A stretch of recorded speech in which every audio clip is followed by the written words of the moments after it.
시청자 여러분 안녕하십니까. 1월 16일 고영신의 시사정담 시작하겠습니다. 시청자 여러분, 1.8 추미애 법무장관의 검찰 보복 인사를 거대한 사기극이라고 비판하면서 사표를 던진 김웅 법무연수원 교수 글에 수백여 개의 댓글이 달리는 등 검찰 분위기가 심상치 않게 돌아가고 있습니다. 그런 가운데 양승태 전 대법원장을 사법농단 사건을 벌였다고 이렇게 폭로하면서 대표적인 진보 판사로 이름을 올린 2명의 판사가 법복을 벗고 여당 공천으로 이번 총선에 나선다는 소식입니다. 이종군 전 데일리안 편집국장님 나오셨습니다. 네, 이 국장님. 네, 안녕하십니까. 말씀드린 대로 김웅 법무연수원 교수죠. 이분이 네. 아마 지금 직급으로는 차장검사인 것 같아요. 네, 부장검사 위에. 그렇죠. 우리 시청자들은 차장검사면 부장 밑으로 하는데 차장검사가 높습니다. 네, 검사급에서는 차장이라는 직급이 예. 굉장히 높은 직급이죠. 예, 지금장 바로 밑 아닙니까? 지금 바로 예. 밑이죠. 예. 예, 이분이 지금 그 이프로스라고 있죠. 예, 예, 그렇습니다. 거기에 사직 설명서를 올렸죠. 네. 거기에 보면은 말씀드린 대로 이번 검경 수사권 조정하는 민주화 이후 가장 혐오스러운 음모이자 태보이고 네. 또 거대한 사기극이다. 네. 이럴 정도로 아주 신랄한 비판을 했습니다. 네. 그리고 또 봉건적인 명을 거역하라. 네. 그건 바로 추미애 장관을 직격한 것이라고 봐야겠죠. 네, 그렇습니다. 말하자면 추미애 장관이 윤석열 검찰총장에 대해서 내 명을 거역했다 이렇게 한 건데 어쨌든 이 김웅 차장검사의 글에 지금 현재 한 500개의 댓글이 올라왔다고 그래요. 네, 그렇습니다. 전부 뭐 지지 댓글이죠. 그렇습니다. 의미를 어떻게 보세요? 자, 지금 사실 검사들이 지금 조용히 언제까지 조용할 것이냐가 관건이었어요. 그렇죠. 예. 네, 왜냐하면 지금 그들의 신망이 높았던 그 윤석열 검찰총장과 관련해서 아니 총리까지 나서고 법무부 장관까지 나서고 당 대표 나서고 전방위로 압박을 가하면서 명을 거역했다라고 그리고 감찰을 할 것처럼 그렇게 지금 옥죄지 않았습니까? 근데 그때까지만 해도 사실상 이 프로세스 내부망이긴 하지만 이 내부망에 글을 올리면 사실 거의 다 언론에 또 노출이 됩니다. 그렇죠. 검사들이 또 이렇게 알려주고 하니까요. 근데 이 프로세스에서 별다른 움직임이 없었던 거예요. 그리고 검찰 출입 기자들이 기사 말미에 언제나 아직까지 검사들의 동요는 없다. 이렇게 지금 글을 올린 게 바로 이프로스 같은 것을 계속 이제 그 체크를 하면서 또 이렇게 그 아름아름 별다른 글 없냐라고 이렇게 좀 정보를 교환하면서 지켜봤던 거거든요. 그런데 이제 처음으로 물꼬가 터졌다는 거예요. 그러니까 꾹꾹 참고 있었던 검사들이 드디어 본 마음을 폭발하기 시작했다. 보이기 시작했다. 분노, 예. 어떤 비애감, 좌절감 이런 것을 아주 그냥 폭발했다고 봐야겠죠. 네, 그렇습니다. 김웅 교수의 그러니까 지금 사법연수원 교수로 좌천됐잖아요. 네, 원래는 이제 그 검경 수사권 조정과 관련해서 검찰 측의 목소리를 가장 높였던 분이에요. 네, 그래서 이 경찰과 관련돼서 이렇게 해서는 안 된다. 이거 경찰 국가로 간다. 경찰 중국식 국가로 공안 간다. 국가로 간다. 이런 우려를 계속 표명을 했대요. 그렇게 목소리를 높였다가 좌천됐죠. 이 사법연수원으로. 좌천됐는데 어찌됐든 글을 올리자마자 지금 어저께까지 그러니까 오늘 아침 조간 보도까지는 400여 개가 넘었다라고 했거든요. 즉 2,150여 명 정도가 검사들인데 이 검사들 중에 400여 개라고 하면 5분의 1이라고 지금 표현을 했습니다. 그런데 오늘 더 많은 댓글이 달린 거예요. 그래서 500명이 넘는 댓글이 달렸고 그러면 진짜 검사 4명 중에 1명이 자신의 의견을 표명했는데 한 그룹은 김웅 교수에 대해서 안타까워하는 마음 그러니까 너무너무 정말 제가 존경했던 분이다부터 시작을 해서 신망 있는 검사. 그렇죠. 격려와 또는 또 기계에 있는 안타까움, 검사. 그렇게들 후배들한테 인식이 된 것 같아요. 그렇죠. 선후배들한테. 그리고 이제 이 선배를 보면서 자신의 어떤 비애, 검사로서의 비애 이런 것들의 글이 한 부류였다면 다른 쪽은 뭐냐면 이제는 말해야 된다. 그리고 무엇이 지금 정부에 무엇이 잘못했다. 이렇게 비판적인 조목조목 비판적인 그런 댓글이 달리고 있다. 즉 검사들의 목소리가 이제 커지고 있다. 그런 의미에서 지금 이 2차 검난 뭐 이렇게까지 제목을 달고는 있지만 어쨌든 거기까지는 아니더라도 숨죽였던 검사들의 목소리가 튀어나오기 시작했다라는 거는 맞는 이야기인 것 같습니다. 그러니까 2,200여 명의 검사 중에서 500명이 넘게 그게 댓글을 올렸다고 하면 사실은 또 그 이상 뭐 부장검사급 이상이라든가 또 여러 가지 간부들을 제외하면은 그렇죠. 대다수 평검사들은 지금 같이 동조를 하고 있다고 봐야지 않겠습니까? 거기 댓글 중에는 보니까 정말 눈물이 난다, 마음에서 운다, 뭐 이런 막 댓글까지 막 달렸더라고. 이문검사도 대검 형사정책과장 아주 핵심 요직에 있다가 이런 검경수사권 조정이 너무 지나치게 경찰의 공룡화를 초래한다. 그런 이유로 상당히 반대하다가 지금 연수원 교수로 어떻게 보면은 좀 우리 속된 말로 물을 먹은 거 아닙니까? 네, 그렇습니다. 이번에 사진도 나왔어요. 오늘 보니까 이 윤석열 검찰총장이 왜 강연을 갔잖아요. 예, 법무연수원이에요. 그 교수로 있으니까요. 그 교수로 있으니까요. 그러니까 이제 윤석열 검찰총장이 강연 끝나고 나오는데 바로 옆에서 그 배웅하는 사법연수원 교수니까요. 배웅하는 모습이 사진이 찍혔습니다. 어찌됐든 말씀하셨듯이 댓글에는 비애감, 그러니까 이 검사로서의 비애감도 많이 들어가 있고 또 이 김웅 교수에 대해서 선배의 어떤 길을 나도 가야 되는 건 아니겠느냐, 더 남아 있어야 되느냐라는 그룹, 또 한 그룹은 진짜로 남아서 정말로 끝까지 최선을 다하겠다. 선배 검사들의 뜻을 내가 정말 이어가겠다. 라는 뭐 글도 달리고 있습니다. 어쨌든 뭐 검사들의 그동안 감춰놨던 속내가 이번에 김웅 차장검사의 글을 통해서 아주 그를 계기로 해서 아주 드러났는데 사실은 지금 그 이전에도 정의도 대검 감찰 이과장이죠. 이분도 그 추미애 인사안에 대해서 검찰총장을 허수아비로 만들려는 그런 가짜 계획이다 이런 비판의 글도 올렸고 지금 상상인 그룹을 수사하고 있지 않습니까? 그 김종호 부장검사도 사실은 또 사표를 던졌어요. 네네. 그렇습니다. 보니까 정유미 대전지검 부장검사가 이문정 울산지검 부장검사를 비판하는 글도 또 올라와 있어요. 이문정 부장검사는 대표적인 뭐 친문 검사라고 할까 이렇게 알려져 있지 않습니까? 네, 하나하나씩 조금 정리를 좀 해야 될 것 같고요. 일단 김웅 교수, 김웅 검사의 얘기만 하나 더 붙이면 제가 시청자분들에게 한번 권해드리고 싶어요. 한번 이 김웅 교수의 글을 찾아서 한번 읽어보시면 좋겠다. 왜냐하면 김웅 교수가 또 글도 굉장히 잘 쓰시는 분이더라고요. 보니까 형사부에 오래 계셔갖고 아예 글 속에 이게 있어요. 내가 형사부에서 사기범들을 다뤘던 사람인데 사기범 전문 검사도 그만이에요. 내가 이번 봤더니 이게 사기 맞다.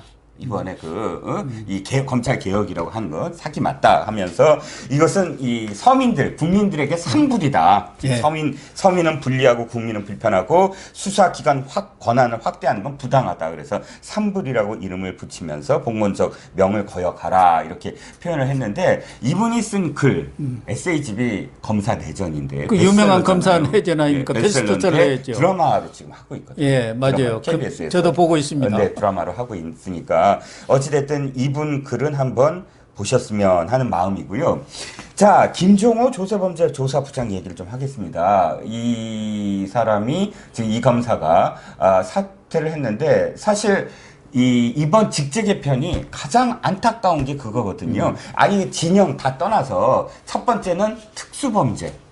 특수범죄를 담당하는 부서들을 전부 다 없앴어요. 그러니까 조세범죄 이런 수사부 지금요 상상인 그룹 조사하는 김종호 부장검사가 담당하고 있지 않습니까? 또 남부지검에 있는 그 증권범죄 수사 이번 정부에서 만든 거예요. 그럼 이 정부에서 만들었고, 이 정부에서 만들었고 또 과학기술범죄수사부나 서부지검의 식품무약조사부. 진짜 그런 전문성이 필요한 그런 그 수사 전담 부서들이 꼭 있어야 하거든요. 특히 뭐 남부지검에 있는 그런 증권범죄 수사단 같은 것은 주가 조작이라든가 이런 것들은 전문성이 없어서는 도저히 수사를 못 하지 않습니까? 원래 그게 금융조사부, 뭐 선배님 더 잘 아시겠지만 금융조사부에서 하던 것인데 일부 2부가 하던 것인데 워낙에 이제 전문화되고 있어서 그런 범죄, 사기 이런 것들이 예, 그냥 이 기존의 형사부 소속의 그런 조사부나 혹은 그런 부서에서는 못할 정도로 따라하지 못할 정도로 지금 특정화되고 첨단화되고 있어서 그래서 만든 것이거든요. 그런데 이번에 뭐 형사부를 지금 많이 만들어야 된다는 그 이유 하나만으로 이것들을 전부 다 없앴어요. 그런데 또 한 가지가 정말 걱정되는 게 있습니다. 교수님하고도 이 코너에서 계속 얘기가 어떤 말씀을 우리가 나눴냐면 자, 지금까지의 선거 개입 의혹까지의 사건 이후는 어떻게 될 것인가? 이후는 바로 돈의 흐름.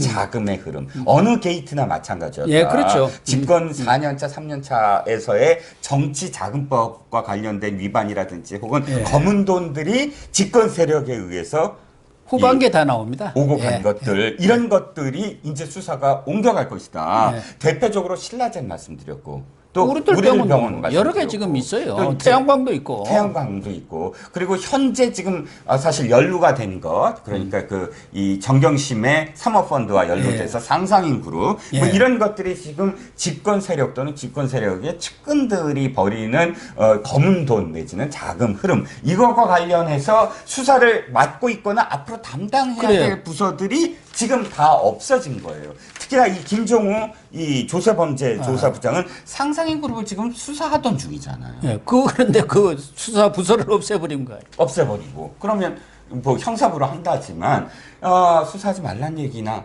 다름없죠. 그런 메시지를 보낸 거죠. 예. 그러니까 권력에 대해서 수사하지 마, 정권 수사하지 마, 비리는 이걸 지금 딱 봉쇄하기 위해서 이런 인사 학살을 벌인 거 아닙니까? 네. 제가 법조계에서 들은 이야기는 가장 사실 처음에 직접적으로 국민들이 분노를 느낄 수 있었던 수사가 신라젠이라는 거예요. 신라젠은 뭐 진짜 그거는 뭐 이 수사하자마자 굉장히 큰 반향을 일으킬 것이라고 했는데 아예 봉쇄했다. 그게 노무현 시대에 바다 이야기와 같을 정도의 그런 폭발력을 가진 그런 어떻게 보면 주가 조작 사기 사건으로 지금 걸려들 사안들이고 거기에 여권 핵심 인사들 특히 부산 쪽의 인맥들이 많이 개입되어 있다는 거 아닙니까? 소문은. 네, 그렇습니다. 근데 그거 딱 봉쇄해버렸죠. 예. 그거 하지 말라는 거죠. 그리고 그 속에서도 사실은 우리가 지금까지 많은 사건들에 연루되는 백모, 저 청와대와 관련해서 B, A, 뭐 C 이런 비서관급이나 뭐 다 이름이 다시 거론되고 있다는 거예요. 그 안에서 수사가 아직 이루어지지 않았습니다만 그런데 이 수사들을 전부 다 사실은 못하게 만들었다라는 게 중평이고요. 한 말씀을 더 드리면 정유미 부장검사 따끔하게 임은정 검사에게 얘기를 했죠. 자, 임은정 검사에 대해서 제가 한번 말씀을 드린 적이 있을 겁니다. 네, 그렇습니다. 임은정 검사 아이의 자신이 겉으로 드러나고 막 자신의 생각을 드러내기 위해서 주식을 흔드는 사람이다라고 법조계에서 늘 이야기하고 또 너무 증폭했다. 그러니까 이 의혹이 있지 않습니까? 이 공소 기록을 조작했다. 임으로. 근데 그것이 사실은 실수에 의한 것이고, 실제로 그것에 대해서 징계를 하더라도 경고 이상의 징계를 내릴 수 없는 사안인데, 마치 그게 정치적인 이유로 덮은 양, 확대해서 검찰 수뇌부를 욕보이는 그런 행위를 하고 있다라고 늘 지금 비판받는 사람인데, 이번에는 어떤 사건이냐면, 지금 너무 힘들지 않았니? 저 해외에 연수 가서 뭐를 좀 시켜라 라고 권한 것을 두고 자기를 마치 빼돌려서 정치적으로 그렇게 암장시키려고 한 거 아니냐라고 한 것에 대해서 이 정미 부장검사 내가 그 자리에 있었다는 거예요. 자신이 그 설득할 때 그러면서 진짜 당신 얘기해봐라. 그게 진짜 강압이었느냐, 권고였느냐, 권고도 아니고 또는 뭐 그런 어떤 그런 그 정말 걱정을 해서 한 얘기냐. 그것을 그 당시 상황을 판단해봐라. 지금 이 세상에서, 지금 이 상황에서 검찰 수뇌부가 너한테 강압적으로 그렇게 할 수 있는 상황이냐. 만약 그렇게 아니죠. 했다면 큰일 나는데. 큰일 나지. 절대 그런 상황이 아니고 내가 옆에 있었어도 사실은 그거는 정말 진짜 너를 위해서 뭐 권유한 정도고 네가 거부했다고 해서 그것을 아무도 그 검찰 수뇌부가 거기에 대해서 뭐 할 수 있는 상황이 아닌데 그런데 지금 또다시 조직을 흔들기 위해서 그렇게 하는 것이 정말 옳은 일이냐라고 아예 대놓고 하나하나 상황을 설명해 가면서 지금 적시를 했죠. 어쨌든 이런 여러 정황을 보면은 검찰 내부에서는 겉으로 보면은 평온한 것 같지만 부글부글 임계점까지 끌어오르고 있었다는 것을 지금 입증해 주는데 이번에 이제 말씀하신 대로 직제 개편안을 지금 마련했지 않습니까? 네. 그것마저도 지금 대검찰청은 패싱을 했잖아요. 원래 그런 직제검찰 뭐 개편을 할 때는 법무부와 대검이 또 사실은 긴밀하게 관련 기관 간에 협의를 하는 것이 원칙인데 네. 그것도 패싱을 했는데 결과적으로 보면 서울 전에 차장, 부장검사들에 대한 인사를 단행하려고 할 것 아닙니까? 네, 그렇죠. 그걸 지금 마무리하려고 속도전을 펴는 거 아니에요. 네. 그렇다고 한다면은 이 일이 끝나고 나면 검사들이 지금처럼 댓글 정도가 아니라 실제적인 행동에 나서는 것 아닌가 하는 관측들이 많이 나오고 있어요. 네. 어떤 의미에서는 좀 지켜보는 게 아니냐. 마지막 그 임계점이 바로 그러니까 부장검사들의 인사를 어떻게 할 것이냐. 실질적으로 그렇게 지금은 그 위에 수뇌부들 아닙니까? 뭐 반부패 강력부장, 공공수사부장, 중앙지검장 이 셋을 날렸잖아요.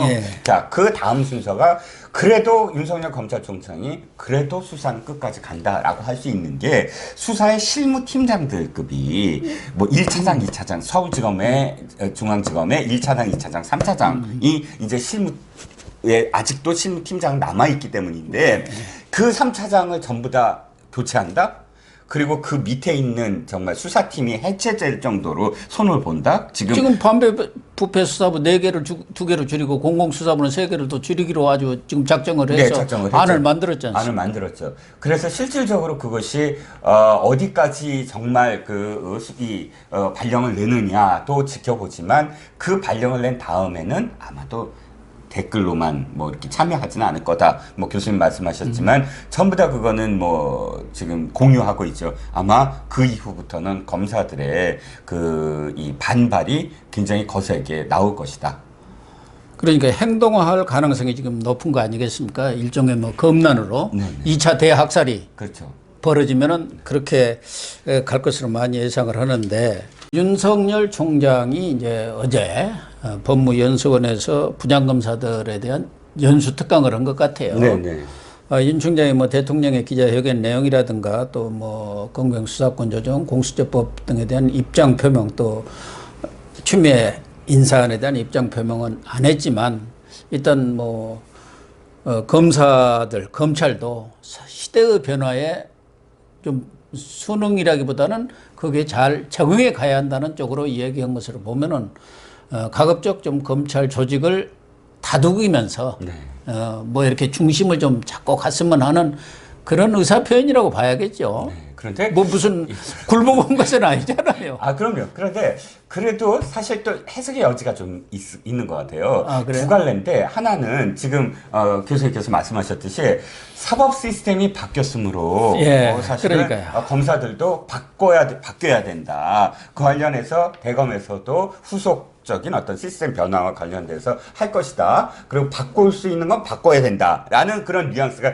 한 축입니다. 그런데 거기에 대해서 또 덧붙인 말이 이거예요. 헌법적 정신. 헌법 정신에 입각해서 검사는 검사로서의 어떤 수사 내지는 검사로서의 직무를 다해야 된다. 그쪽에 더 방점은 있는 것 같아요. 이렇게 표현했거든요. 자, 그러니까 또 이제 헌법 가치가 뭐냐를 갖고 해석을 하는데 이 신년사와 또 대비가 되는 거예요. 신년사에서 이런 말이 있더라고요. 자유민주주의 정신과 그다음에 시장 경제의 질서를 이 훼손하지 말고 가치를 지키라는 국민의 책무, 국민이 준 책무를 다하는 것이 이번에 우리가 맡은 수사를 끝까지 하는 이유다. 그러니까 이번에 우리가 맡은 수사가 바로 조국 수사, 그다음에 유재수 감찰 문마 사건, 그리고 울산시장 선거 개입 사건. 이 사건과 관련된 얘기라는 건 누구나 다 알 수 있잖아요. 그러니까 이 사건을 우리가 끝까지 수사하는 건 바로 자유민주 정신과 그다음에 시장 경제 질서에 입각한 국민의 명령이다. 근데 자유민주 질서와 시장 경제 질서 이게 헌법적 가치 아닌가요? 최고 헌법적 가치죠. 헌법적 가치. 그러니까 지금 그 얘기를 다시 헌법적 가치에 입각한 그런 그 헌법 정신으로서 검사를 다하라는 건 아무리 무슨 바뀌고 뭐고 해서 압력이 들어오더라도 이 수사만큼은 끝까지 해라. 라고 지금 해석할 수밖에 없는 거 아니겠습니까?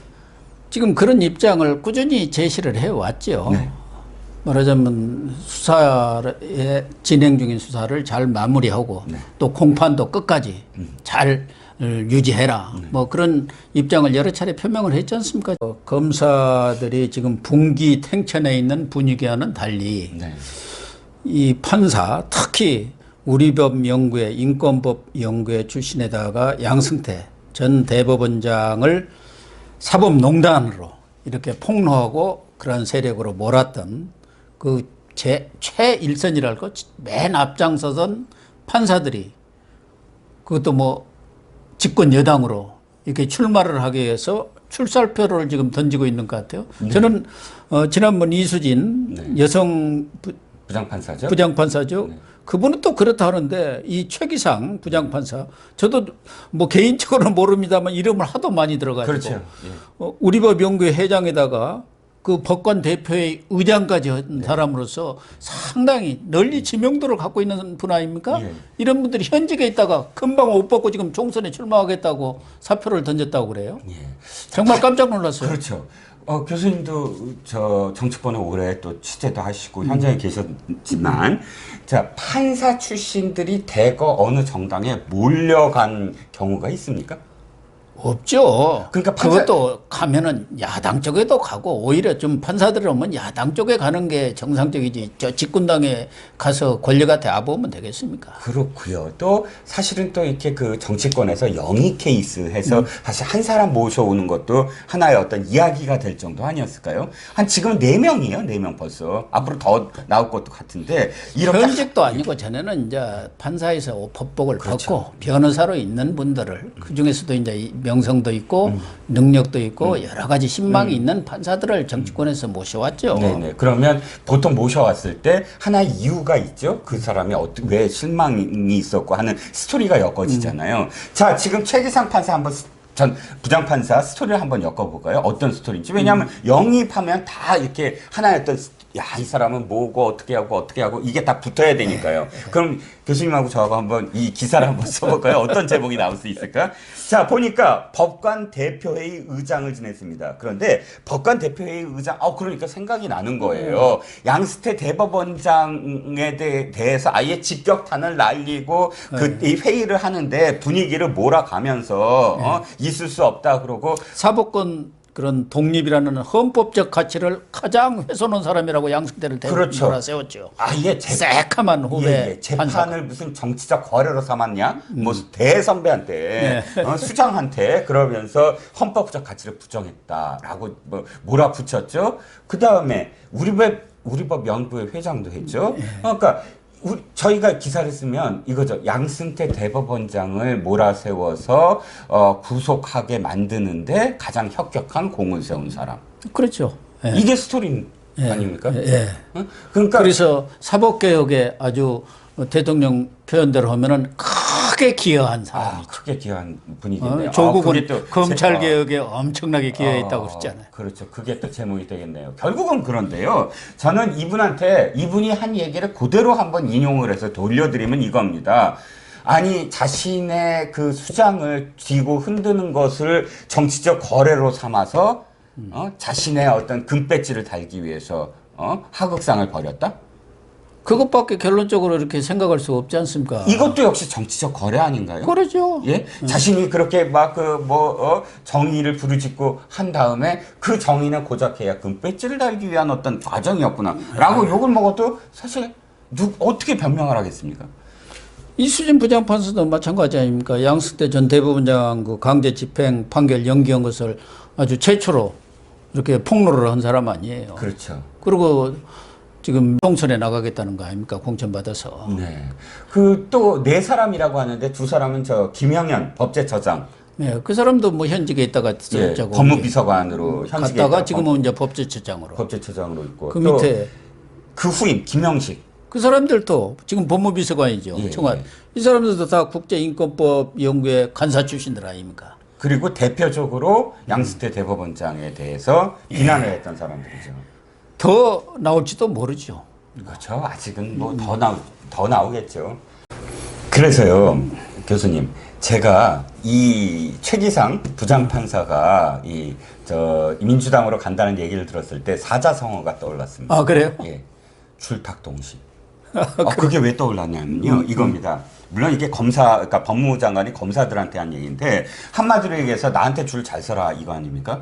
그러니까 뭐냐면, 어미새가 쪼아대는 게 줄이고, 그러니까 안에서 병아리가 껍질을 깨기 위해서 이 쪼아대는 게 줄이고, 탁은 어미새가 이제 쪼아대서 이제 암탉이죠. 이것이 동시에 해야지 새 생명이 탄생할 수 있다는 게 줄탁동시니까, 그래서 난 열심히 쪼아댈 테니까 안에서 검사들이 내 라인으로 서서 또는 문재인 대통령 라인으로 서서 저 윤 총장 비판하고 하면서 쪼아대라, 목소리를 내라라는 건데, 저는 줄탁동시가 왜 떠오르냐면 이거예요. 줄탁동시를 하게 되면 새로운 생명이 탄생하는 게 아니라 정확하게는 금배지가 탄생할 수 있으니까 안에서 쪼아대라. 즉 이 최기상 부장판사라는 사람이나 이 이수진 부장판사라는 사람이나 다 안에서 이렇게 열심히 쪼아대니까 드디어 금배지 달고 이렇게 탄생하는 거 아닙니까? 나중에 법제처장도 되고 청와대 비서관도 되고 그러니까 안에서 열심히 쪼아대면 이런 결과가 나온다라는 걸 보여주는 그런 사례가 아닌가 싶은 거죠. 그런 것 같네요. 공감을 표시합니다. 네, 시청자 여러분. 정말 기계 있고 신망받는 검사들은 항의 사표를 내고요. 정권에 빌붙어서 아부하고 옹호하는 판사, 일부 판사입니다. 그런 사람들은 총선 출사표를 던지는 기묘한 상황이 벌어지고 있습니다. 오늘 방송 마치도록 하겠습니다. 시청해 주셔서 감사합니다.